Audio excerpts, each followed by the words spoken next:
സ്നേഹം, ദിവ്യസ്നേഹം, സ്നേഹം,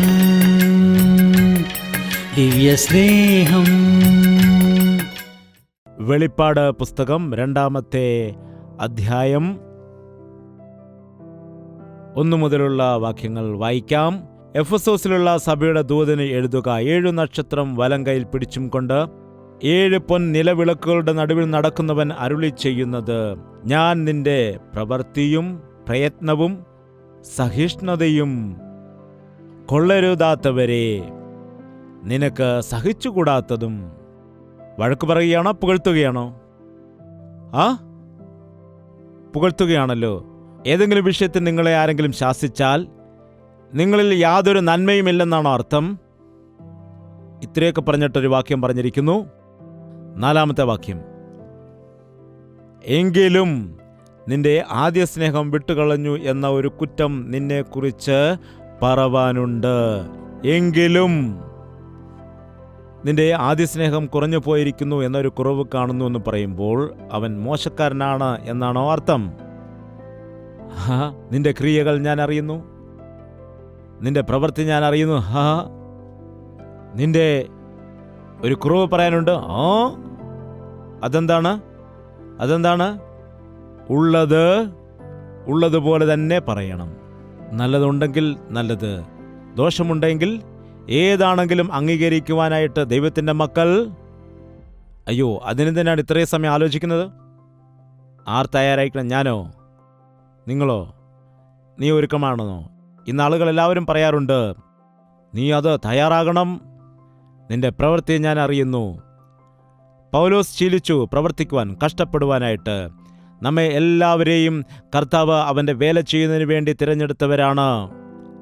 നീ എനിക്ക് വേണ്ടി വേല ചെയ്യുക എന്നാണ് കർത്താവ് പറഞ്ഞത്. ഒരു നല്ല ഇടയൻ വേല ചെയ്യുകയും അതുപോലെ ചെയ്യിക്കുകയും ചെയ്യും. ഒരു ബോസ് ആണെങ്കിൽ ഒരു ചെയറിലിരുന്നു കൊണ്ട് കറങ്ങിക്കൊണ്ട് അത് ചെയ്യ് ഇത് ചെയ്യ് എന്നൊക്കെയാണ് പറയാറുള്ളത്. എന്നാൽ ഒരു നേതാവ് മുൻപിൽ നിന്നുകൊണ്ട് ചെയ്ത് കാണിച്ചിട്ട് ഇത് ചെയ്യുവാൻ പറഞ്ഞു തരും.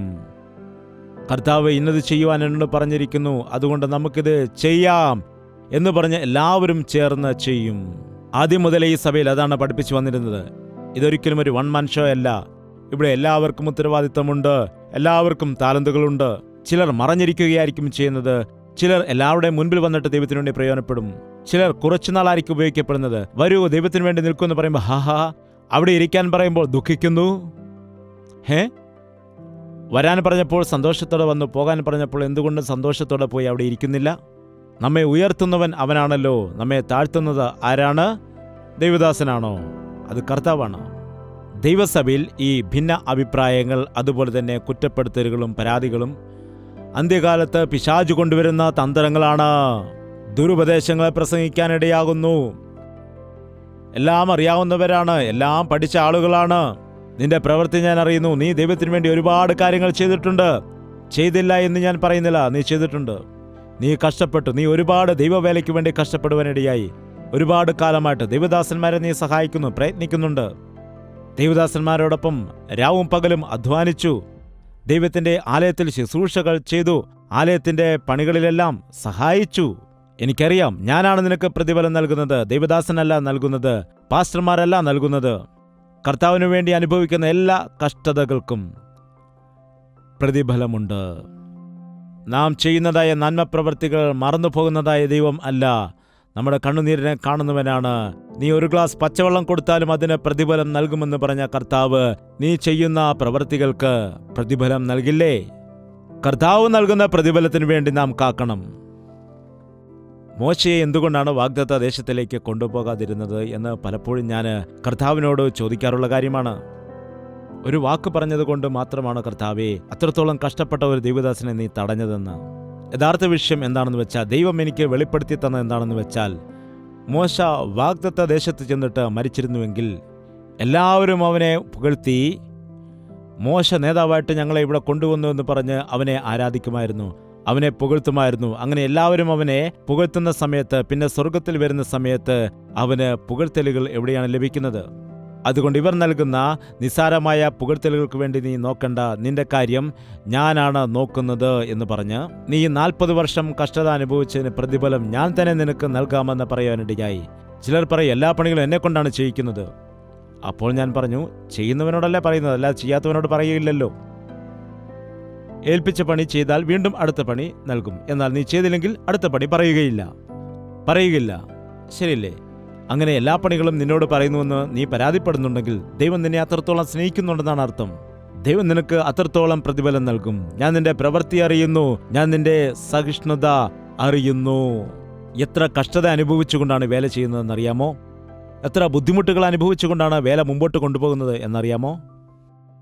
ഈ കഷ്ടതയിൽ എത്രയോ ആളുകൾ ഭാഗവാക്കാകുന്നവരുണ്ട്. നെല്ലൂരിൽ വെച്ച് ഒരു ദിവസം എനിക്ക് പനി വന്ന സമയത്ത് അത് പ്ലാറ്റ്ഫോമിൽ നിൽക്കുകയായിരുന്നു. അവിടെ ഞാൻ പുതപ്പ് വിരിച്ച് കിടന്ന സമയത്ത് സഹോദരന്മാർ തലയ്ക്കലും കാൽക്കലും ഇരുന്നിട്ട് എന്നെ വീശി തന്ന കാര്യം ഞാൻ ഇപ്പോഴും ഓർക്കുന്നു. പനി കൊണ്ട് ഞാൻ ഭാരപ്പെട്ടിരുന്നതായ സമയത്ത് എൻ്റെ കൂടെ നിന്ന് എന്നെ ശുശ്രൂഷിച്ച വ്യക്തികൾ, എന്നെ സഹായിച്ചവർ, അതെ, ഈ ശുശ്രൂഷയിൽ ഒരുപാട് പേർ പങ്കുകൊണ്ടിട്ടുണ്ട്, ഒരുപാട് പേർ കഷ്ടപ്പെട്ട് സഹായിച്ചിട്ടുണ്ട്. ഇപ്പോൾ അനേകം ആളുകളും ഇവിടില്ല, പല സ്ഥലങ്ങളിൽ അവർ ആയിരിക്കുന്നു. ദൈവത്തിൻ്റെ കയ്യിൽ അവർ ഇന്ന് ഉപയോഗിക്കപ്പെടുന്നുണ്ട്. ഞാൻ നിന്റെ പ്രവൃത്തിയും പ്രയത്നവും സഹിഷ്ണുതയും അറിയുന്നു. നീ എത്ര സഹിഷ്ണുതയുള്ള വ്യക്തിയായിരുന്നു എന്ന്, നീ എത്ര ക്ഷമയുള്ളവനായിരുന്നുവെന്ന് ഞാൻ അറിയുന്നു. അതുമാത്രമല്ല, കൊള്ളരുതാത്തവരെ നിനക്ക് സഹിച്ചുകൂടാത്തതും, അപ്പോസ്തലന്മാരല്ലാതിരിക്കെ ഞങ്ങൾ അപ്പോസ്തലന്മാർ എന്ന് പറയുന്നവരെ നീ പരീക്ഷിച്ച് കള്ളന്മാർ എന്ന് കണ്ടതും. എന്താണ് പറയുന്നത്? നിനക്ക് നന്നായിട്ടറിയാം എന്താണ് ദുഷ്ടതയെന്നും എന്താണ് നന്മ പ്രവൃത്തിയെന്നും നിനക്ക് നന്നായി അറിയാം. മാനസാന്തരപ്പെട്ട ഒരു വ്യക്തിക്ക് മാനസാന്തരം എന്താണെന്ന് അറിയാമോ ഇല്ലയോ? എന്താണ്? വിശന്നിരിക്കുന്ന ഒരു വ്യക്തിക്ക് യഥാർത്ഥമായ വിശപ്പ് എന്താണെന്ന് അറിയാമോ ഇല്ലയോ? ദൈവം നന്മ ചെയ്യുമ്പോൾ ആ നന്മ പ്രാപിച്ച വ്യക്തിക്ക് ദൈവം എത്ര വലിയവനാണെന്ന് അറിയാമോ ഇല്ലയോ? അറിയില്ലേ? അറിയാം. എന്താണ്? നീ കൊള്ളരുതാത്തവരെ അംഗീകരിച്ചില്ല. അപ്പോസ്തലന്മാർ അല്ലാതിരിക്കെ അപ്പോസ്തലന്മാർ എന്ന് പറഞ്ഞവരെ നീ അംഗീകരിക്കുവാനിടയായില്ല. ദൈവവചനം ശരിയായി കേൾക്കുന്ന ഒരു വ്യക്തിക്ക്, നിങ്ങളിപ്പോൾ യൂട്യൂബിൽ സെർച്ച് ചെയ്താൽ ഇങ്ങനെ ദൈവിക പ്രസംഗങ്ങൾ ലൈനായിട്ട് വന്നുകൊണ്ടേയിരിക്കുന്നതാണ്. അത് കേൾക്കുന്ന സമയത്ത് ഞാനും പലപ്പോഴും ആ സന്ദേശങ്ങൾ കേൾക്കാറുള്ളതാണ്. ഒരു 10 വാക്ക് കേൾക്കുമ്പോൾ തന്നെ അത് യഥാർത്ഥമായ ഉപദേശമാണോ അതോ ദുരുപദേശമാണോ എന്ന് മനസ്സിലാക്കുവാൻ കഴിയും. ചില സമയത്ത് ഒരാളുടെ വചനം കേട്ടുകൊണ്ടിരിക്കുമ്പോൾ ഈ പയ്യൻ നന്നായിട്ട് പ്രസംഗിക്കുന്നു എന്ന് ചിന്തിക്കും. കൊള്ളാമല്ലോ എന്ന് വിചാരിച്ച് അടുത്ത സന്ദേശം കേൾക്കുന്നതായ സമയത്തായിരിക്കും അതിൽ യഥാർത്ഥ നിറം വെളിപ്പെട്ടു വരുന്നത്. ഇന്ന് പ്രസംഗം പഠിച്ചതായ ആളുകളാണ്. അവർ ധൈര്യത്തോടുകൂടി വളരെ ഉറപ്പോടുകൂടി സംസാരിക്കുന്നത് കേൾക്കാം. കള്ളം പറഞ്ഞുകൊണ്ട്, നീ കള്ളം പറയുകയാണ്, നീ കള്ളം പറയുന്നു. ഇവനാണ് കള്ളം പറയുന്നത്. എന്നിട്ട് മറ്റുള്ളവർ കള്ളം പറയുന്നെന്ന് പറയുന്നു. അങ്ങനെയുള്ളപ്പോൾ ആർക്കവനെ കണ്ടുപിടിക്കുവാൻ കഴിയും? പറ. താൻ തെറ്റു ചെയ്തിട്ട് തൻ്റെ തെറ്റിനെ മറച്ചുവെക്കുന്നതിന് വേണ്ടി മറ്റുള്ള ആളുകളെ കുറ്റപ്പെടുത്തുന്നതായ ആളുകളെ കാണുവാൻ കഴിയും. ക്രിസ്തീയ ലോകത്തിലും കാണുവാൻ കഴിയുന്നുണ്ട്. എത്ര ദുഃഖകരമാണിത്! കുന്തം കൊണ്ട് കുത്തുന്ന രീതിയിലല്ല പ്രസംഗിക്കേണ്ടത്. ഹൃദയത്തിൽ വേദനിച്ചുകൊണ്ട് വേണം പ്രസംഗിക്കുവാൻ. ദൈവത്തിൻ്റെ സ്നേഹത്തെ പങ്കുവയ്ക്കണം. ദൈവത്തിൻ്റെ പ്രവൃത്തികളെ പങ്കുവയ്ക്കണം. നീ കഷ്ടപ്പെടുന്നുണ്ട്. എന്തിനു വേണ്ടിയാണ് കഷ്ടപ്പെടുന്നത്? നിന്റെ സഭ ഡെവലപ്പ് ചെയ്തെടുക്കണം. നിന്റെ സഭയിൽ എത്ര പേരുണ്ടെന്ന് പറയണം. നീ ഇന്ന രാജ്യങ്ങളിൽ പോയിട്ടുണ്ടെന്ന് പറയണം. ഞാനൊരു വലിയ ദൈവദാസനാണെന്ന് 10 പേര് അറിയണം. അതിനുവേണ്ടിയുള്ള പരിശ്രമങ്ങളാണ് നടത്തുന്നത്. അതോ യേശുവിൻ്റെ സ്നേഹമാണോ നിന്നെ ഇതിനു വേണ്ടി നിർബന്ധിക്കുന്നത്? ദൈവത്തെ മഹത്വപ്പെടുത്തുന്നതിന് വേണ്ടിയാണോ നീ വേല ചെയ്യുന്നത്? ദൈവം ഇത് എന്നെ ഏൽപ്പിച്ചതാണ്, ഞാനിത് തീർച്ചയായിട്ടും ചെയ്യണമെന്ന് പറഞ്ഞ് നീ ചെയ്യുന്നതായ സമയത്ത് മനുഷ്യർ നിന്നെ പുകഴ്ത്തിയില്ലെങ്കിലും നിന്റെ ഹൃദയത്തെ അറിയുന്ന ദൈവത്തിന് നിന്റെ പ്രവൃത്തി അറിയാൻ കഴിയും. ഇന്നത്തെ കാലത്ത് യഥാർത്ഥ ഉപദേശകനാരെന്നും ദുരുപദേശകനാരെന്നും കണ്ടുപിടിക്കുവാൻ കഴിയുന്നില്ല. എല്ലാവരും യൂട്യൂബ് ഫോളോ ചെയ്യുന്നുണ്ട്, ഫേസ്ബുക്ക് ഫോളോ ചെയ്യുന്നുണ്ട്, ട്വിറ്റർ ഫോളോ ചെയ്യുന്നുണ്ട്. നല്ല നല്ല വിഷയങ്ങളുമായിട്ട്, ആകർഷണീയമായ ഹെഡിങ്ങുകളുമായിട്ട് ഒരുപാട് ആളുകൾ നല്ല നല്ല സന്ദേശങ്ങൾ എല്ലാ ദിവസവും പുറത്തുവിടുന്നുണ്ട്. ഇതിൽ നല്ലതേത് ചീത്തയേതെന്ന് അറിയുവാൻ മാത്രം കഴിയുകയില്ല. ഈ പഴം തിന്നുന്ന നാളിൽ നിങ്ങൾ നിശ്ചയമായി മരിക്കും. ഈ പഴം തിന്നുകയാണെങ്കിൽ നിങ്ങൾ മരിക്കുകയേ ഇല്ല. അതേ വാക്കു തന്നെ. തിന്നുന്ന നാളിൽ നിങ്ങൾ മരിക്കും. നിങ്ങൾ മരിക്കുകയേ ഇല്ല, മരിക്കില്ല എന്നുള്ള ഒറ്റ വാക്ക് അങ്ങോട്ടൊന്ന് ട്വിസ്റ്റ് ചെയ്യുവാനിടയായി പിശാച്. ബാക്കിയെല്ലാം ഒരുപോലെ തന്നെ ഇരിക്കുന്നു. ആദാമിനും ഹവ്വയ്ക്കും ഏതാണ് ആകർഷണീയമായി മാറിയത്? അവരെ ഒരുപാട് സ്നേഹിച്ച് അവർക്ക് വേണ്ടി ഏദൻ തോട്ടം തയ്യാറാക്കി, അവരെ ഒരുപാട് സ്നേഹിച്ച് അവരുടെ കൂടെ കൂട്ടായ്മ ആചരിച്ച് ഇത്രത്തോളം സ്നേഹിച്ച ദൈവത്തിൻ്റെ വാക്കുകൾക്കാണോ അവർ വില കൊടുത്തത്? അതോ എവിടെ നിന്നോ മ്യൂസിക്കൊക്കെ ഇട്ട് വന്നിട്ട്? എന്താണ്, ഇന്ന് പ്രസംഗത്തിനും സൈഡ് മ്യൂസിക് ഇല്ലാതെ ആരും പ്രസംഗിക്കത്തില്ല. ടോ ടോ ടോ ടോ.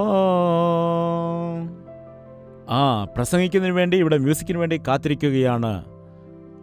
കൂടയിലിരിക്കുന്ന പാമ്പ് ഇറങ്ങി വരുന്നത് പോലെ മ്യൂസിക് വരുമ്പോൾ തന്നെ എല്ലാവരും പ്രസംഗവുമായിട്ട് എഴുന്നേൽക്കാനിടയാകും. എന്താണ്, ഹവ്വ വെറുതെയാണോ അങ്ങോട്ട് കടന്നു പോയത്? വെറുതെയാണോ പോയത്? അവിടെ ചെന്നപ്പോൾ പിശാച് വരാനിടയായതുകൊണ്ടാണ്. മ്യൂസിക് ചെയ്തുകൊണ്ടാണ് വന്നത്. അതുപോലെ തന്നെ ഇന്ന് എല്ലാവർക്കും എന്താണ് ആവശ്യം? ഡാൻസ് ആണ് ആവശ്യം. മ്ലേച്ഛമായ രീതിയിൽ ഡാൻസ് കളിക്കുന്ന അനേകം ആളുകളെ ഇന്ന് നമുക്ക് ചുറ്റും കാണാൻ കഴിയും. അതും എന്തൊരു ഡാൻസാണ്? മ്ലേച്ഛമായ രീതിയിലാണ് നടത്തുന്നത്. ശ്രദ്ധിക്കുക, സ്റ്റേജിലേക്ക് പിശാച് കടന്നു വരികയാണ്. കള്ള പ്രവാചകൻ കടന്നു വരുന്നു. അവർക്കിഷ്ടമുള്ളത് എന്താണ് പറയുക? ആരുടെ വാക്കാണ് നിങ്ങൾക്കിഷ്ടം? നിന്നെ ശാസിക്കുന്ന അപ്പനെയും അമ്മയുമാണോ നിനക്കിഷ്ടം? അതോ റോഡിൽ കൂടി പോകുന്നതായ, നിന്നെ തകർത്തു കളയാൻ ശ്രമിക്കുന്നതായ, അല്ലെങ്കിൽ ദോഷം ചെയ്യാൻ പ്രേരിപ്പിക്കുന്ന കൂട്ടുകാരുടെ വാക്കുകളാണോ നിനക്കിഷ്ടം? ആരെയാണ് നിങ്ങൾ അനുസരിക്കുന്നത്? നിന്നെ പെറ്റു വളർത്തി വലുതാക്കിയ അമ്മയുടെ സ്നേഹമാണോ നിനക്ക് വലുത്? അതോ ഇന്നലെ നിന്നെ കണ്ടതായ ഏതോ ഒരു ചെറുപ്പക്കാരന്റെ സ്നേഹത്തെയാണോ നിനക്ക് വലുതായിട്ട് കാണുവാൻ കഴിയുന്നത്? ആരോടാണ് നീ സംസാരിക്കുന്നത്? നിന്റെ ഫോണിൽ മുഴുവൻ അമ്മയോട് സംസാരിക്കുന്ന ലിസ്റ്റാണോ ഉള്ളത്? അതോ ബോയ് ഫ്രണ്ടുമായിട്ടുള്ളതാണോ? അപ്പനെ വിളിച്ച ഫോൺ കോളുകളാണോ ഉള്ളത്? അതോ ഗേൾ ഫ്രണ്ടിനെ വിളിച്ച കോളുകളാണോ ഉള്ളത്? നോക്കുക, ഒന്ന് പരീക്ഷിച്ച് നോക്കൂ. ഇതേ വിഷം തന്നെ സഭയിലേക്ക് പ്രവേശിക്കുകയാണ്. ദുരുപദേശക്കാർ സഭയിലേക്ക് വരുവാനിടയാകും. ജാഗ്രത. ശിഷ്യന്മാരെ പിടിച്ചുകൊണ്ടുപോകും. ജാഗ്രത. ദുഷ്ടത പ്രവർത്തിക്കുന്നവർ കടന്നുവരും. ജാഗ്രത. ദുരുപദേശക്കാർ, അതും പിശാചിന്റെ പ്രവൃത്തിയാണ്. പിശാചിന്റെ, പാമ്പിന്റെ ഷേപ്പാണ് എങ്ങനെയാണെന്ന് ആർക്കെങ്കിലും പറയാൻ കഴിയുമോ? പൂച്ചയ്ക്ക് ഒരു ഷേപ്പുണ്ട്, പട്ടിക്കൊരു ഷേപ്പുണ്ട്. പാമ്പിന്റെ ഷേപ്പ് എന്താണെന്ന് അറിയാമോ? അതിനെ അങ്ങനെ വിടുകയാണെങ്കിൽ മറിഞ്ഞു പോകും. അതിന് ഒരു രീതിയിൽ തന്നെ നിൽക്കുവാൻ കഴിയുകയില്ല. അതിൻ്റെ രൂപം അങ്ങോട്ടും ഇങ്ങോട്ടും മാറിക്കൊണ്ടേയിരിക്കും. ഒരേ രീതിയിൽ തന്നെ നിൽക്കുകയില്ല. ഷേപ്പ് മാറിക്കൊണ്ടേയിരിക്കും. അതുപോലെ തന്നെയാണ് ഇന്നുള്ള ദുരുപദേശകരും. നിങ്ങളെപ്പോഴും ജാഗ്രതയോടെ ആയിരിക്കണം. പിശാചിന്റെ പ്രവൃത്തികളാണിത്. അന്ത്യകാലത്ത് സഭകളിൽ കയറുവാനിടയാകും. കള്ള പ്രവാചകന്മാരെ നീ തിരിച്ചറിയുന്നു. അനേകം ആളുകളെക്കുറിച്ച് അവരുടെ ഉപദേശം ശരിയല്ല എന്ന് നിനക്ക് പറയുവാൻ കഴിയുന്നുണ്ട്. എന്നാൽ അപ്പോസ്തലന്മാരല്ലാതിരിക്കെ തങ്ങൾ അപ്പോസ്തലന്മാർ എന്ന് പറയുന്നവരെ നീ പരീക്ഷിച്ച് കള്ളന്മാർ എന്ന് കണ്ടതും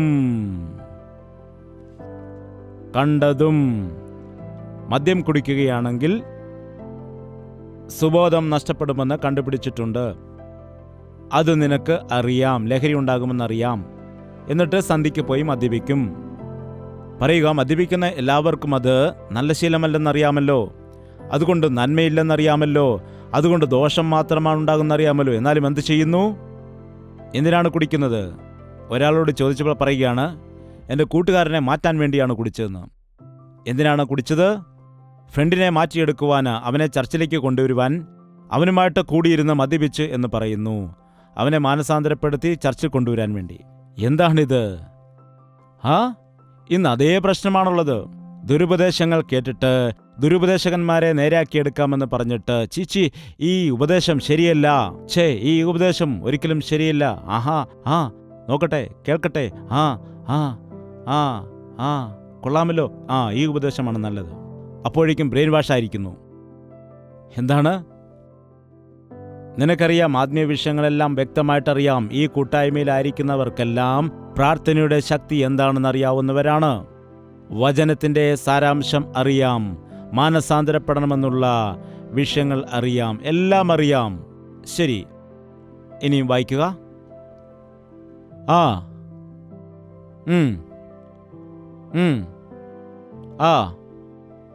എന്തെല്ലാം പരിശ്രമങ്ങൾ വേണമെങ്കിലും നടത്തും ചിലർ. ഹൃദയം മാത്രം ദൈവത്തിന് കൊടുക്കില്ല. എന്നാൽ പേരിന് വേണ്ടിയും പ്രശസ്തിക്ക് വേണ്ടിയും എന്ത് വേണമെങ്കിലും ചെയ്യും. എത്ര പണം വേണമെങ്കിലും ചിലവഴിക്കും. എന്തുകൊണ്ടാണ്? എന്തിനാണ് നാം ചെയ്യുന്നത്? എന്തിനാണ് ദൈവം നമ്മെ വിളിച്ചു വേർതിരിച്ചത്? എന്താണ് നമ്മുടെ പ്രവൃത്തിയുടെ ഉദ്ദേശങ്ങൾ? നീ വളരെ സഹിഷ്ണുതയോടെ പ്രവർത്തിക്കുന്നു, ദൈവത്തിൻ്റെ വേല ചെയ്യുന്നുണ്ട്. ദൈവത്തിൻ്റെ വേല ചെയ്യുവാൻ പറയുന്ന സമയത്ത് അത് നീ അതുപോലെ ചെയ്യുന്നുണ്ട്. പറയുമ്പോൾ ചെയ്യുന്നവൻ കൂലിക്കാരനാണ്, പറയാതെ ചെയ്യുന്നവൻ മകനാണ്. പറയുമ്പോൾ ഒരു വ്യക്തി ചെയ്യുന്നുണ്ടെങ്കിൽ അത് വേലക്കാരനാണ്. പറയാതെ ചെയ്യുന്നവൻ സ്നേഹം കൊണ്ട് ചെയ്യുന്നതാണ്. സ്നേഹം നമ്മെ നിർബന്ധിക്കുവാനിടയാകുന്നു. പൗലോസ് പറഞ്ഞു, ക്രിസ്തുവിന്റെ സ്നേഹം തന്നെ നിർബന്ധിക്കുന്നുവെന്ന്. ആരെങ്കിലും ക്ഷണിക്കുമ്പോൾ ചെന്ന് പ്രസംഗിക്കുന്നതല്ല വലിയ കാര്യം. ആരും ക്ഷണിക്കാതിരിക്കുന്ന സമയത്ത് നശിച്ചു പോകുന്ന ആത്മാക്കളുടെ അരികിലേക്ക്, നിരാശയിലായിരിക്കുന്നവരുടെ ഇടയിലേക്ക്, ദാരിദ്ര്യത്തിലായിരിക്കുന്ന, സങ്കടത്തിലായിരിക്കുന്നവരുടെ മധ്യയിൽ ചെയ്യുന്ന ശുശ്രൂഷയാണ് യഥാർത്ഥ ശുശ്രൂഷ. ക്രിസ്തുവിന്റെ സ്നേഹത്താൽ വെളിപ്പെട്ടു വരുന്ന ശുശ്രൂഷ. അങ്ങനെയുള്ള ശുശ്രൂഷയാണ് ഇന്ന് നടക്കേണ്ടത്. എനിക്കറിയാം, നിങ്ങളിൽ പലരും വിചാരിക്കും ഇത് പണം കൊണ്ട് ചെയ്യുന്നതായ ഒരു ശുശ്രൂഷയായിരിക്കുന്നു എന്ന്. 40 വർഷത്തിൽ കൂടുതൽ ദൈവവേല ചെയ്യുന്ന എനിക്ക് ഒരു സമ്പാദ്യവും ഇന്നില്ല. കർത്താവിന്റെ സ്നേഹം എന്നെ നിർബന്ധിക്കുകയാണ്. ഈ 68ാമത്തെ വയസ്സിലും യേശുവിന് വേണ്ടി ഓടുവാനാണ് എനിക്കുള്ള ആഗ്രഹം. കർത്താവിന് വേണ്ടി എല്ലാ ദിവസവും എന്തെങ്കിലും ചെയ്യണം. ഒരു ദിവസം ഇത്രത്തോളം ദൈവത്തിന്റെ വേലയെങ്കിലും ചെയ്തിരിക്കണം, ഇല്ലെങ്കിൽ എനിക്ക് ഉറക്കം വരികയില്ല. അങ്ങനെയുള്ള സ്നേഹത്തോടുകൂടി എത്ര ആളുകൾ ദൈവിക ശുശ്രൂഷയിൽ ഭാഗവാക്കായി ദൈവവേല ചെയ്യുന്നവരുണ്ട്. നമ്മുടെ ഇഷ്ടാനുസരണം നടന്നതായ കാലം മതിയാക്കുക. മനുഷ്യരുടെ ഇഷ്ടമനുസരിച്ച് ജീവിച്ചതായ കാലം മതിയാക്കുക. ലോക ഇഷ്ടങ്ങളനുസരിച്ച് നടന്നത് മതിയാക്കുക. സ്നേഹമില്ലാതെ ജീവിച്ചതായ ഒരു കൃത്രിമമായ, യാന്ത്രികമായി ചെയ്തതായ ജീവിത രീതി, അതുപോലെ ചെയ്തതായ ശുശ്രൂഷയാകട്ടെ, ചെയ്തതായ പ്രസംഗങ്ങൾ ആകട്ടെ, അവയെല്ലാം നീ മതിയാക്കുക. കർത്താവിനു വേണ്ടി ജ്വലിക്കുന്നവരായി നാം ആയിത്തീരണമെന്നും അവന്റെ കൽപ്പന നിറവേറ്റുന്നവരായി തീരണമെന്നും അവൻ ആഗ്രഹിക്കുന്നു. വെളിപ്പാട് പുസ്തകം 2-ാമത്തെ അധ്യായം 4-ാമത്തെ വാക്യം. എങ്കിലും നിന്റെ ആദ്യ സ്നേഹം വിട്ടുകളഞ്ഞു എന്നൊരു കുറ്റം നിന്നെക്കുറിച്ച് പറവാനുണ്ട്. നിന്നെക്കുറിച്ചൊരു കുറ്റം പറവാനുണ്ട്. എന്താണ് പറയുന്നത്? സ്നേഹമില്ല എന്ന് പറയുന്നില്ല, സ്നേഹം ഉണ്ട്. എന്നാൽ ആദ്യ സ്നേഹമില്ല എന്ന് പറയുന്നു. കല്യാണം കഴിഞ്ഞ ആദ്യ നാളുകളിൽ ഭാര്യ ഭർത്താക്കന്മാർ എങ്ങനെയാണ് നടക്കുന്നത്? കല്യാണ ചെറുക്കനെ കണ്ടിട്ട് നാണിച്ചിരിക്കുന്നതായ പെണ്ണ്, അതുപോലെ കല്യാണ പെണ്ണിനെ കണ്ട് സന്തോഷിക്കുന്ന ചെറുക്കൻ, അവളുടെ സാരി എവിടെയെങ്കിലും മുട്ടുകയാണെങ്കിൽ മോളെ സാരി മുട്ടുന്നു.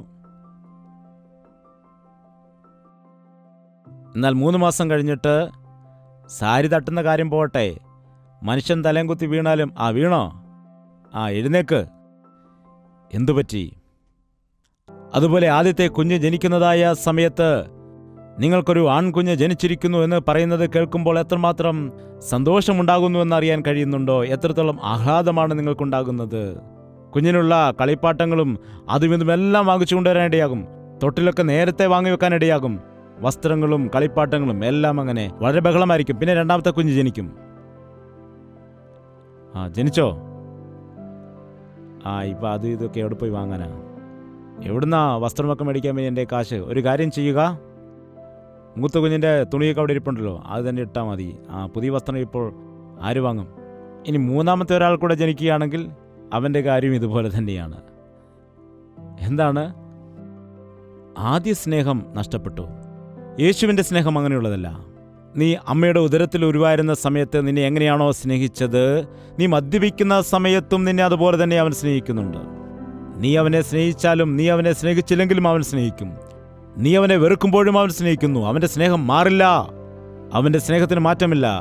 ഞാൻ നിങ്ങളോട് എല്ലാവരോടുമായിട്ടൊരു കാര്യം പറയട്ടെ. നിങ്ങൾ ഒരു വ്യക്തിയെ യേശു ക്രിസ്തുവിൻ്റെ സ്നേഹത്തോടെ സ്നേഹിക്കുകയാണ് എങ്കിൽ, ക്രിസ്തുവിൻ്റെ സ്നേഹത്തോടെ ഒരാളെ സ്നേഹിക്കുകയാണെങ്കിൽ എന്താണ്? അവരെക്കുറിച്ച് ചിന്തിക്കുക, അവരെക്കുറിച്ച് ആലോചിക്കുക, അവരുടെ ആവശ്യങ്ങൾ എന്തെങ്കിലും ഉണ്ടെങ്കിൽ അറിഞ്ഞ് ചെയ്തു കൊടുക്കുക, അവർക്ക് വേണ്ടി പ്രാർത്ഥിക്കുക, അവരുടെ കാര്യങ്ങളെല്ലാം അറിഞ്ഞ് ചെയ്തു കൊടുക്കുക. അല്ലാതെ വെറുതെ ഐ ലവ് യു എന്ന് പറഞ്ഞ് നടക്കുന്നതല്ല. സ്നേഹമെന്ന് പറഞ്ഞാൽ എന്താണ്? നിന്നെക്കുറിച്ച് ചിന്തിക്കാതെ അവരെക്കുറിച്ച് ചിന്തിക്കുന്നതാണ് സ്നേഹം. അവരുടെ ദുഃഖങ്ങൾ നിന്റെ ദുഃഖമായി എടുക്കുന്നതാണ് സ്നേഹം. അവരുടെ സ്ഥാനത്ത് നിന്നെ കണ്ടുകൊണ്ട് തന്നെ നീ സ്നേഹിക്കുന്നതാണ് സ്നേഹം. അങ്ങനെ ഒരു തവണയെങ്കിലും ക്രിസ്തുവിന്റെ സ്നേഹത്തോടുകൂടി ഒരാളെ സ്നേഹിക്കുന്നുണ്ടെങ്കിൽ അത് നിത്യമായിട്ട് നിൽക്കും. ആ വ്യക്തി നമ്മെ സ്നേഹിച്ചാലും ഇല്ലെങ്കിലും, നമ്മെ അനുസരിച്ചാലും അനുസരിച്ചില്ലെങ്കിലും, ആ വ്യക്തി നമ്മെ വെറുത്താലും വെറുത്തില്ലെങ്കിലും ആ സ്നേഹത്തിന് മാത്രം ഒരു മാറ്റവും ഉണ്ടാകില്ല. അതാണ് ക്രിസ്തുവിന്റെ സ്നേഹം. നിന്നെ പുകഴ്ത്തുന്നവരെ സ്നേഹിച്ചാൽ എന്ത് കാര്യമാണുള്ളത്? നിന്നെ സ്നേഹിക്കുന്നവരെ മാത്രം സ്നേഹിച്ചാൽ എന്ത് കാര്യമാണുള്ളത്? നിന്നെ വിദ്വേഷിക്കുന്നവരെ സ്നേഹിക്കാനാണ് കർത്താവ് പറഞ്ഞത്. നിന്റെ ശത്രുക്കളെ സ്നേഹിക്കാനാണ് അവൻ പറഞ്ഞത്. ആദ്യ സ്നേഹം നിന്നിൽ നഷ്ടമായിരിക്കുന്നു. യേശുവിന്റെ സ്നേഹം നിന്നിൽ കാണുന്നില്ല. നിനക്കിപ്പോഴുള്ളത് സ്വന്തം സ്നേഹമാണ്, സ്വാർത്ഥമായ സ്നേഹമാണ് നിനക്കുള്ളത്. സ്നേഹമില്ല എങ്കിൽ വ്യർത്ഥമാണ്. കൊരിന്ത്യർക്ക് എഴുതിയ ലേഖനം 13-ാം അധ്യായം നിങ്ങൾ വായിക്കുകയാണെങ്കിൽ മനസ്സിലാക്കാൻ കഴിയും. സ്നേഹം ദീർഘമായി ക്ഷമിക്കുന്നു. എന്താണ് ഇവിടെ പറയുന്നത്? സ്നേഹം ദീർഘമായി ക്ഷമിക്കുകയും ദയ കാണിക്കുകയും ചെയ്യുന്നു. സ്നേഹം സ്പർദ്ധിക്കുന്നില്ല. അതുപോലെ സ്നേഹം ദേഷ്യപ്പെടുന്നില്ല. സ്നേഹം ദോഷം കണക്കിടുന്നില്ല. മറ്റുള്ളവർ ചെയ്തതായ കുറ്റങ്ങൾ അത് ഓർത്തു വെക്കുന്നതേ ഇല്ല. യേശുവിൻ്റെ കയ്യിലുള്ളത് തെറ്റുകളുടെ പട്ടികയല്ല. നീ എന്നാ അത് ചെയ്തു ഇത് ചെയ്തു എന്നൊക്കെ റെക്കോർഡ് സൂക്ഷിക്കുന്ന ആളുകൾ യഥാർത്ഥമായി സ്നേഹിക്കുന്നവർ അല്ല. അമ്മയുടെ സ്നേഹത്തെക്കുറിച്ച് നിങ്ങൾ ഓർത്തു നോക്കുക. മക്കൾ എത്രത്തോളം തെറ്റ് ചെയ്താലും പറയും, സാരമില്ല മോനെ, സാരമില്ല, പോട്ടെ പോട്ടെ എന്ന്. അത് യേശുക്രിസ്തുവിൻ്റെ സ്നേഹത്തോട് സാദൃശ്യമാണ്. ആ സ്നേഹം, ആ ആദ്യ സ്നേഹം നിന്നിൽ ഇല്ല. ഈ സന്ദേശം കേൾക്കുന്ന വ്യക്തികളിൽ എത്ര പേർ ആദ്യ സ്നേഹം നഷ്ടപ്പെടുത്തിയിരിക്കുന്നു എന്ന് വിശ്വസിക്കുന്ന ആളുകൾ എന്ന് സമ്മതിക്കുന്നവർ ഒന്ന് കരമുയർത്താമോ? കാണട്ടെ. ഞാൻ കാണുന്നില്ല, ദൈവമാണ് കാണുന്നത്. കൈയുയർത്തിയ ആളുകളെല്ലാം സ്നേഹമില്ലെന്നല്ല, തീർച്ചയായിട്ടും ഉണ്ട്. എന്താണ്? നഷ്ടപ്പെട്ട സ്നേഹത്തെ പ്രാപിക്കാൻ വേണ്ടി എന്ത് ചെയ്യണം എന്ന് നോക്കാം. വായിക്കുന്നു, നീ ഏതിൽ നിന്ന് വീണിരിക്കുന്നു എന്ന് ഓർത്ത് മാനസാന്തരപ്പെട്ട്, അതാണ് ഒരേ ഒരു മരുന്ന്. നിന്റെ ആദ്യ സ്നേഹം നഷ്ടപ്പെട്ടിരിക്കുന്നു എന്ന് നീ തിരിച്ചറിഞ്ഞിരിക്കുന്നുവെങ്കിൽ നീ ഏതു സ്ഥിതിയിൽ നിന്നാണ് വീണുപോയത്? നീ എവിടെയാണ് വീണുപോയത്? ചിലർ ലോകത്തിൽ വീണുപോകുന്നു, ചിലർ ജോലിയിൽ വീണുപോകുന്നു, പാപത്തിൽ വീണുപോകുന്ന അനേകം ആളുകൾ. ഏതു ദിവസം മുതലാണ് നിന്റെ ജീവിതത്തിൽ ഈ പരാജയം സംഭവിക്കുന്നത്? എപ്പോഴാണ് നിനക്ക് ഈ രോഗം ഉണ്ടാകുന്നത്? അലസത എന്നുള്ളതായ രോഗം, നിരാശ എന്ന രോഗം, അലക്ഷ്യമെന്ന രോഗം. ഏതു സ്ഥിതിയിൽ നിന്നാണ്, എവിടെയാണ് നീ വീണിരിക്കുന്നു എന്നത് നീ വ്യക്തമായിട്ട് തിരിച്ചറിയുക. നീ അത് ഓർക്കുക. ദയവ് ചെയ്ത് ഈ ദിവസം മുതൽ 1 മാസത്തോളം വരെയും എല്ലാ ദിവസവും ദൈവം ചെയ്തതായ ഒരു നന്മയെങ്കിലും ഒരു ബുക്കിൽ നിങ്ങളത് എഴുതി വയ്ക്കാൻ ശ്രമിക്കണം. എനിക്ക് കാണാനല്ല, അങ്ങനെയെങ്കിലും നിങ്ങൾ ഓർക്കേണ്ടതിന് വേണ്ടിയാണ്. അങ്ങനെയെങ്കിലും ദൈവസ്നേഹം നിങ്ങൾ തിരിച്ചറിയേണ്ടതിന് പറയുന്നു. എല്ലാ ദിവസവും ഒരു നന്മ വീതം. അത് പണ്ടത്തെ ആണെങ്കിലും ഇപ്പോഴത്തെ ആണെങ്കിലും, അത് ദൈവം നിന്റെ ജീവിതത്തിൽ എന്നോ ചെയ്ത കാര്യമാണെങ്കിലും, അത് പുതിയതാണെങ്കിലും അത് പഴയതാണെങ്കിലും കുഴപ്പമില്ല. എന്താണ് വചനം പറയുന്നത്? എന്മനമേ യഹോവയെ വാഴ്ത്തുക, ഇന്നലെ ചെയ്ത ഉപകാരങ്ങൾ മറന്നു പോകരുത് എന്നാണോ? കഴിഞ്ഞ ദിവസം ചെയ്ത നന്മ മറന്നു പോകണം എന്നാണോ പറയുന്നത്? അവൻ ചെയ്തതായ ഉപകാരങ്ങൾ എന്താണ്? അവൻ ചെയ്തതായ ഉപകാരങ്ങളൊന്നും തന്നെ മറക്കരുത്. നിങ്ങളുടെ ജീവിതത്തെക്കുറിച്ച് തിരിഞ്ഞു നോക്കുമ്പോൾ നിങ്ങളുടെ ജീവിതത്തിൽ ദൈവം ചെയ്ത ഒരുപാട് ഉപകാരങ്ങൾ നിങ്ങൾക്ക് ഓർത്തെഴുതുവാനായിട്ട് കഴിയും. പോട്ടെ, പ്രധാനപ്പെട്ട ഒന്നെങ്കിലും എഴുതി വയ്ക്കുക. അങ്ങനെ ഈ ദിവസം മുതൽ നിങ്ങൾ ഒരു തീരുമാനമെടുക്കുക. ഇന്ന് മുതൽ, ഈ ദിവസം മുതൽ കയ്പുള്ളതായ വാക്കുകൾ എൻ്റെ വായിൽ നിന്ന് വരികില്ല. പിറുപിറുപ്പിന് ഞാൻ ഇടം കൊടുക്കില്ല. പറ്റില്ല, കഴിയില്ല, ഇല്ല, തരില്ല, വരില്ല, ചെയ്യില്ല. എന്തു കിട്ടി, എന്തു ലാഭം, എന്തിനു ചെയ്തു എന്നുള്ള എതിർപ്പിൻ്റെ വാക്കുകൾ വരുവാനായിട്ട് പാടില്ല. അബദ്ധത്തിൽ നിങ്ങൾ പറഞ്ഞു പോയാൽ അതും എഴുതി വെക്കാം. എന്താണ് കൂടുതൽ വരുന്നത് എന്ന് നോക്കാൻ കഴിയുമല്ലോ. ഒരു പ്രാവശ്യം ദൈവദൂതൻ മീറ്റിംഗ് കേൾക്കാൻ ഇറങ്ങി വന്നപ്പോൾ വലിയ 2 പാത്രങ്ങളുമായിട്ടാണ് വന്നത്. എന്നിട്ട് പറഞ്ഞു, ദൈവം ചെയ്ത നന്മകളെല്ലാം ഈ പാത്രത്തിൽ ഇടുക, അതുപോലെ നിങ്ങളുടെ പ്രാർത്ഥനാഭാരങ്ങളും പ്രശ്നങ്ങളും ഇവിടെ ഇടുക എന്ന് പറഞ്ഞ് മറ്റൊരു പാത്രം കാണിച്ചു. ദൈവം ചെയ്ത നന്മകളും വെക്കുക എന്ന് പറഞ്ഞ് ദൂതന്മാർ ആ മീറ്റിംഗ് നടക്കുന്ന സ്ഥലമെല്ലാം നടക്കുവാനിടയായി. ഒരു പാത്രം നിറഞ്ഞുപോയി, മറ്റൊരു പാത്രത്തിൽ 1-2 പോലും വീണില്ല. ഏത് പാത്രം നിറഞ്ഞെന്നറിയാമോ? എന്താണ്? എൻ്റെ ഭാരങ്ങൾ ഇതാണ്, എൻ്റെ പ്രശ്നങ്ങൾ ഇതാണ്, എൻ്റെ ആവശ്യങ്ങൾ ഇതാണ്, ഇങ്ങനെ 100 കണക്കിന് പേപ്പറുകൾ എഴുതി നിറയ്ക്കുവാനിടയായി. ദൈവം ചെയ്തതായ നന്മകൾ ഒരാൾ പോലും ഓർത്തെഴുതുവാനും ഇടയായില്ല. അതുകൊണ്ട് ദൈവം ചെയ്തതായ നന്മകൾ എല്ലാം വയ്ക്കേണ്ടതായ പാത്രങ്ങൾ നാം നിറയ്ക്കേണ്ടതാണ്. അതുപോലെ നമ്മുടെ ജീവിതത്തിലെ ഭാരങ്ങൾ, പ്രയാസങ്ങൾ, പിറുപിറുപ്പ്, ആ പരാതികൾ, ഇവയെല്ലാം നമ്മുടെ ജീവിതത്തിൽ നെഗറ്റീവായിട്ടുള്ള കാര്യങ്ങൾ നാം കുറയ്ക്കേണ്ടതാണ്. അങ്ങനെ 1 മാസം കർത്താവിനെ സ്തുതിച്ച് നോക്കുക. നിങ്ങളുടെ ഭക്തി ജീവിതം, നിങ്ങളുടെ ആത്മീയ ജീവിതം എത്രത്തോളം ഉയരുമെന്നും നഷ്ടപ്പെട്ട ആദ്യ സ്നേഹത്തെ തിരികെ പറ്റിക്കൊണ്ട് കർത്താവിൻ്റെ ഹിതപ്രകാരം നിങ്ങൾക്ക് എങ്ങനെ ജീവിക്കാൻ കഴിയുമെന്നും മനസ്സിലാക്കാൻ കഴിയും. ഞാനിത് പറയുക മാത്രമാണ്. ഞാനും ഇങ്ങനെ ചെയ്യുവാൻ ആഗ്രഹിക്കുന്നു, നിങ്ങളും ചെയ്യുക. ഏതിൽ നിന്ന് വീണിരിക്കുന്നു എന്ന് ഓർത്ത് ആദ്യത്തെ പ്രവൃത്തി ചെയ്യുക. മനസ്സാന്തരപ്പെട്ട് നീ ഏതിൽ നിന്ന് വീണുവെന്ന് മനസ്സിലാക്കിയിട്ട് ആദ്യത്തെ പ്രവൃത്തി തന്നെ ചെയ്യുക. ആദ്യം നീ പ്രാർത്ഥിച്ചതുപോലെ നീ പ്രാർത്ഥിക്കുക. ആദ്യം വചനം വായിച്ച അതുപോലെ തന്നെ ദൈവത്തിൻ്റെ വചനം വായിക്കുക. ആദ്യം നിങ്ങൾ മീറ്റിങ്ങിന് പോകുന്നതായ സമയത്ത് ദൈവത്തിൻ്റെ വചനം കേൾക്കുവാൻ ആഗ്രഹത്തോടുകൂടി ഓടിപ്പോയില്ലേ, അതുപോലെ പോവുക എന്ന് ഓർത്ത് മാനസാന്തരപ്പെട്ട് ആദ്യത്തെ പ്രവൃത്തി ചെയ്യുക.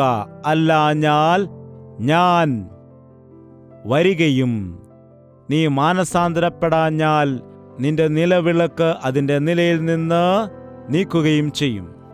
എപ്പോഴും അനുഗ്രഹം മാത്രമാണെന്നാണോ? ദൈവം എന്താണ് പറയുന്നത്? ഞാൻ പറഞ്ഞതുപോലെ ചെയ്യുക. ഞാൻ പറഞ്ഞതുപോലെ നീ ചെയ്യുന്നില്ല എങ്കിൽ ബാക്കിയെല്ലാം നിന്റെ ഇഷ്ടത്തിന് വിടുകയാണ്. നിന്നോടിനി ഞാൻ തർക്കിക്കുവാൻ നിൽക്കുകയില്ല. എന്താണ് പറയുന്നത്? ഞാൻ നിലവിളക്ക് അതിൻ്റെ നിലയിൽ നിന്ന് എടുത്തുകളയും.